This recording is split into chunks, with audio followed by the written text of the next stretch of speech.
செல்லமே, யாருக்கும் கிடைக்காத பெரிய பாக்கியம் உனக்கு கிடைக்க போகிறது. உன்னுடைய பூஜையில் நான் மெய்மறந்தேன்.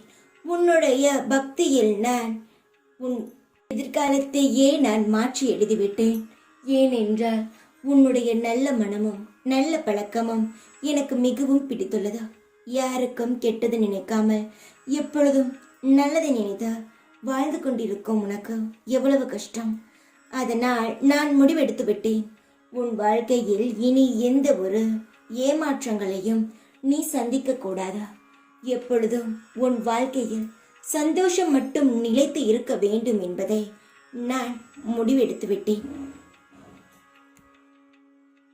1000 காரணங்களுக்காக உன்னுடைய வாழ்க்கையில் சில விஷயங்கள் நடக்காமல் இருந்திருக்கலாம்.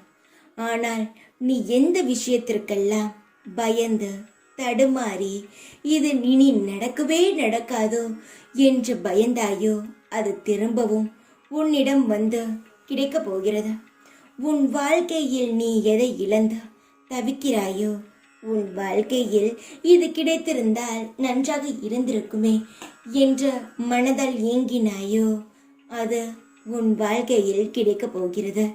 உன் வாழ்க்கையில் எந்த ஒரு கவலையும் இருக்காது. எல்லாவற்றிலும் நிம்மதி, சந்தோஷம், அமைதி இவற்றையெல்லாம் நிலைத்து இருக்கும். இப்பொழுது நீ கேட்டுக்கொண்டிருக்கும் வார்த்தை ஒவ்வொன்றும் உன்னையே வந்து சேரும். உன் வாழ்க்கையில் இனி எல்லாம் சுபமாக நடக்கும். தடங்கள் இருக்காது. சந்தோஷமாக இருப்பாய். அழுததெல்லாம் போதும். இனி எல்லாம் உன்னிடம் வந்து சேரப்போகிறது. தைரியமாக இரு. எப்பொழுதும் உன் கூடவே இருப்பேன் நான். ஓம் சாய்ராம்.